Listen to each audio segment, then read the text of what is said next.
स्वागत है आपका ई बुक ऑनलाइन एजुकेशन में। आज से हम लोग एक नई विषय वस्तु अर्थव्यवस्था की शुरुआत करने जा रहे हैं, जिसमें आपको बिल्कुल शुरुआत से बेसिक से समझाया जाएगा कि अर्थव्यवस्था क्या है, कितने प्रकार की होती है, भारत के परिप्रेक्ष्य में इसका क्या उद्देश्य है और भारत की अर्थव्यवस्था कैसे कैसे डेवलप कर रही है, विश्व में कौन से नंबर पे है। बहुत सारे मुद्दे इसमें डिस्कस करेंगे हम।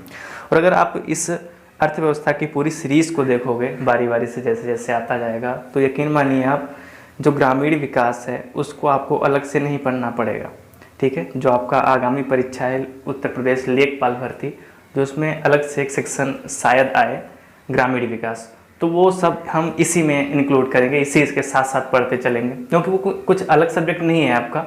जो ग्रामीण विकास है वो सभी विषयों से निकाल करके, जैसे हमारा संविधान से क्या निकालना, संविधान से आप भाग 4 से ग्राम पंचायत निकाल लो।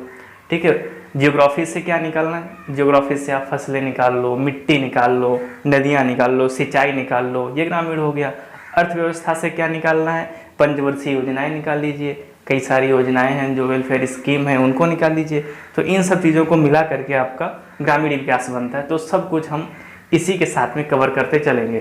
तो इसीलिए ये सीरीज आपको बहुत ही महत्वपूर्ण होने वाली है। मैंने अभी चैनल सब्सक्राइब नहीं किया है तो प्लीज़ सब्सक्राइब कर दीजिए, अगर आपको कुछ फ़ायदा मिलता है तो। देखते हैं परिचय, यानी कि अर्थव्यवस्था क्या है, थोड़ा सा भी देखते हैं। अर्थशास्त्र के पिता हैं, जनक हैं, वो कौन है, एडम स्मिथ हैं। ठीक है, और अर्थव्यवस्था कैसे होती है क्या ये, इसकी जो उत्पत्ति हुई वो अर्थ और व्यवस्था से हुई है। अर्थ का मतलब यहाँ पे है मुद्रा, यानी कि जितनी भी मौद्रिक नीतियाँ हैं, मुद्रा, पैसा, जो सब कुछ है वो अर्थ के अंतर्गत आएगा। और व्यवस्था क्या है, एक इसी मुद्रा को एक सिस्टम से कैसे यूज किया जाए, कहाँ पे कितना देना है या कितना लेना है कहाँ से, वो आपकी व्यवस्था कहलाती है। यानी दोनों को मिला दें अर्थ और व्यवस्था को, तो इस तरीके से आपकी अर्थव्यवस्था बन जाती है। इसके प्रकार क्या हैं, यानी कि जो अर्थव्यवस्था है उसके कितने प्रकार हैं, तो 4 प्रकार के हैं ये, पूंजीवादी, समाजवादी, मिश्रित और कल्याणकारी। जो कल्याणकारी अर्थव्यवस्था है ये 1998 के बाद में जोड़ी गई है। इसके पहले केवल 3 ही अर्थव्यवस्थाएं थीं, पूंजीवादी, समाजवादी और मिश्रित। तो इनमें से हम एक एक करके सभी पढ़ते हैं। तो सबसे पहला नंबर आता है आपका पूंजीवादी अर्थव्यवस्था। ये भी बताऊंगा कि क्वेश्चन किस तरीके से यहाँ से आएंगे, तो आप वीडियो को पूरा देखते रहें। पहला आपका है पूंजीवादी अर्थव्यवस्था। तो इसमें क्या होता है, उत्पादन के सभी साधनों का स्वामित्व संचालन निजी उद्योगपतियों के हाथों में केंद्रित होता है। मतलब क्या है कि ये एक प्राइवेट सेक्टर इसमें है, यानी कि जिस देश में प्राइवेट सेक्टर सबसे ज़्यादा होता है वहाँ की अर्थव्यवस्था कैसी होती है, पूंजीवादी होती है। इसके फैक्ट क्या क्या हैं, इसमें क्या क्या होता है, गतिशीलता बहुत होती है। भाई सीधी सी बात है, अगर मान लीजिए आप कोई प्राइवेट कंपनी या कोई अपना भी काम स्टार्ट कर रहे हो, तो आपका मोटो क्या होगा, इसको किस तरीके से हम ग्रो करें, रैपिड ग्रोथ होती है उसकी। और आपका जो मेन मुद्दा होगा, जो मेन मोटो होगा, वो क्या होगा, लाभ कमाना होगा। आप चाहोगे भाई हम जितना लाभ चाहें उतना कमा लें, इसमें प्रॉफिट ही प्रॉफिट होता है। तो सबसे पहला इसमें गतिशीलता ज़्यादा होती है। आय का समान वितरण होगा, बिल्कुल सही बात है। कैसे, देखते हैं।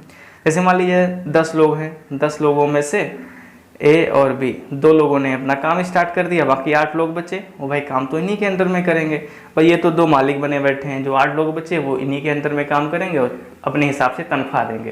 तो इस तरीके से इसमें समझते हैं कि आय का समान वितरण किस तरीके से होता है।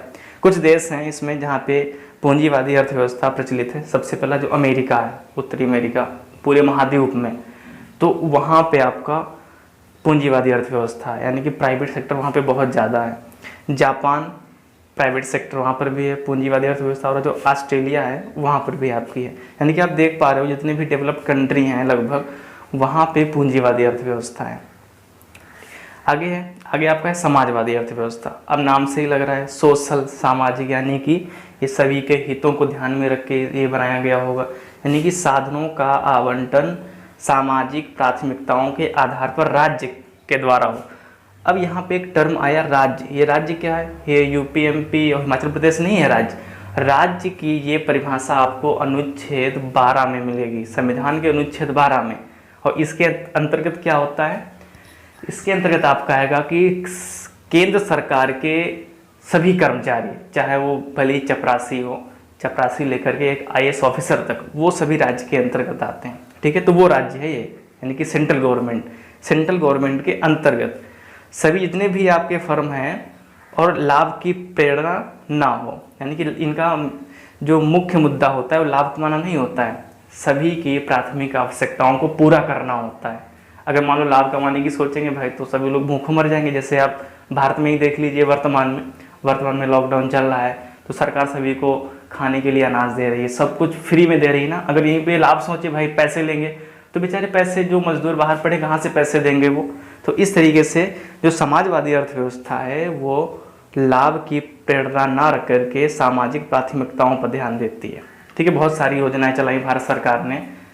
उज्ज्वला योजना ले लीजिए आप, उसमें कितने अच्छे तरीके से सब्सिडी दी जाती है और अभी तो फ्री सिलेंडर भी मिल रहे हैं। तो ये आपकी समाजवादी अर्थव्यवस्था होती है। कुछ देश हैं वहाँ पे आपकी समाजवादी अर्थव्यवस्था है, जैसे रूस हुआ, हंगरी, बुल्गारिया। रसिया में आपका जो है पहले ये USSR था। आपको कमेंट सेक्शन में बताना है कि USSR का विघटन कब हुआ, ये कब टूट गया और रूस बन गया। इसमें कई सारे देश थे वो अलग हो गए थे, कब अलग हुए थे वो आपको बताना है। ठीक है, तो ये समाजवादी अर्थव्यवस्था हो गई। आगे बात करते हैं, आगे आपकी मिश्रित अर्थव्यवस्था मोस्ट इम्पॉर्टेंट है। क्यों? क्योंकि जो भारतीय अर्थव्यवस्था है वो आपकी कैसी है? मिश्रित अर्थव्यवस्था है, मिक्स्ड इकोनॉमी है। इसमें होता क्या है, इसमें निजी क्षेत्र और सार्वजनिक दोनों, यानी कि ऊपर अगर हम सबसे पहले पढ़ी थी पूंजीवादी, सेकंड पढ़ी थी आपकी समाजवादी, अगर दोनों को मिला दें तो कौन सी बन जाएगी? मिश्रित, नाम से ही लग रहा है। अब इसमें होता क्या है, जैसे भारत को ले लेंगे, भारत में बहुत बड़ी बड़ी प्राइवेट कंपनियां भी हैं, जैसे टाटा ले लो, रिलायंस ले लो। ठीक है, सरकारी भी हैं, सार्वजनिक हैं, जैसे रेलवे आपका पूर्ण रूप से सरकार के अंतर्गत आता है, उसमें कुछ FDI नहीं है, कोई इन्वेस्टमेंट नहीं, लेकिन हालांकि अब थोड़ा सा हो गया है, लेकिन अभी भी सरकार के अंडर में आता है ये। तो इस तरीके से जहाँ पर जिस देश में निजी क्षेत्र यानी कि प्राइवेट और सार्वजनिक यानी कि गवर्नमेंट दोनों साझा रूप से काम करें, दोनों मिलकर काम करें, वो अर्थव्यवस्था कौन सी होती है? मिश्रित अर्थव्यवस्था होती है। और इसमें उपभोक्ता की प्रभुसत्ता होती है। प्रभुसत्ता मतलब उपभोक्ता सबसे बड़ा माना जाता है। अब कैसे? मान लीजिए जब उपभोक्ता भाई खरीदेगा ही नहीं तो कैसे सामान बनेगा? जैसे आप जियो का ले लीजिए, जियो में क्या था, पहले जियो ने फ्री सिम बांटे, सब कुछ होता रहा। इससे क्या हुआ कि बाकी जो थी जितनी भी टेली कम्युनिकेशन कंपनियाँ थी, चाहे एयरटेल, वोडा, आइडिया, कुछ भी हो, वो घाटे में चली गई। फिर मजबूरन उनको भी क्या करना पड़ा? अपने रेट गिराने पड़े, अपने जो रेट हैं उनमें कमी करनी पड़ी। इसीलिए यहाँ पे होता है, आपको दिख रहा है कि भाई जो ग्राहक चाहेगा वो आपको करना पड़ेगा। आपकी मिश्रित अर्थव्यवस्था में जो प्रभुसत्ता किसकी होती है? उपभोक्ता की होती है। तो यहाँ से क्वेश्चन भी पूछ सकता है कि निम्न में से चारों अर्थव्यवस्थाएं आपको देगा, तो पूछेगा निम्न में से कौन सी ऐसी अर्थव्यवस्था है जहाँ पर ग्राहक सर्वोपरि होता है? तो कौन सा हो जाएगा आपका? मिश्रित हो जाएगा। आगे बढ़ते हैं, आगे आपका है कल्याणकारी, सबसे इम्पोर्टेंट है। क्यों इम्पोर्टेंट है? क्योंकि इसका जो प्रतिपादन किया था वो अमर्त्य सेन ने किया था, और अमर्त्य सेन आपके भारतीय अर्थशास्त्री हैं। जब इन्होंने इस अर्थव्यवस्था का प्रतिपादन किया तो उसी के परिप्रेक्ष्य में 1998 में भारत का अर्थशास्त्र में सबसे पहला नोबेल आया था, नोबेल पुरस्कार आया था। ठीक है, कमेंट सेक्शन में बताइए। दूसरा क्वेश्चन ये है कि अभी तक भारत के कितने व्यक्तियों को नोबेल पुरस्कार मिल चुका है, ये आपको बताना है। ठीक है, अभी देखते हैं क्या कल्याणकारी अर्थव्यवस्था। ये देखिए भाई, जो माइक्रो अर्थशास्त्र, अब माइक्रो क्या होता है? ये देखिए लिखा हुआ है, छोटे समूह की आर्थिक क्रियाओं का अध्ययन। यानी कि जैसे मान लीजिए जो कुटीर उद्योग हैं गांव में, जो कुम्हार लोग होते हैं, मिट्टी के घड़े बनाते हैं ये सब, या बुनकर लोग होते हैं, चटाई वटाई बनाते हैं, ये माइक्रो के अंतर्गत। आगे हम उद्योग पढ़ेंगे, माइक्रो, माक्रो, ये सब जो आप लघु मध्यम किस तरीके से होते हैं सब पढ़ेंगे। तो माइक्रो अर्थशास्त्र यानी कि छोटे समूह की आर्थिक क्रियाओं का अध्ययन, तकनीकों की अच्छी आर्थिक स्थिति, जैसे जो छोटे उद्योगी हैं उनको टेक्नोलॉजी दीजिए, उनके साथ मिलकर काम कीजिए। यानी जो बड़े उद्योगपति हैं, छोटे उद्योगपतियों को अपने साथ में लेकर चलें, उनको तकनीकी रूप से परिपक्व बनाएं, उनको कैसे आगे बढ़ाना है। तो यही आपकी कल्याणकारी अर्थव्यवस्था है। यानी कि छोटे तबके के जो कर्मचारी, जो छोटे तबके के लोग हैं, कर्मचारी या जो छोटे फर्म डाले हुए हैं, उनको साथ में कैसे लेके चलना है, वो आपका कल्याणकारी अर्थव्यवस्था के अंतर्गत आता है। ठीक है, कैसे लेके चलना है वो आपका कल्याणकारी अर्थव्यवस्था के अंतर्गत आएगा। तो आज आपका ये होगा कि कितने प्रकार की अर्थव्यवस्था है, अर्थव्यवस्था क्या है, किस तरीके से क्वेश्चन पूछा जा सकता है। ठीक है, इस तरीके से हम अगला जो टॉपिक होगा हमारा कुछ विशेष शब्दावलियों पे होगा, जैसे GNP, NNP, राष्ट्रीय हरित इकोनॉमी, किस तरीके से क्या होता है। तो आप जुड़े रहिए हमारे साथ। तो वीडियो कैसा लगा कमेंट सेक्शन में ज़रूर बताएं।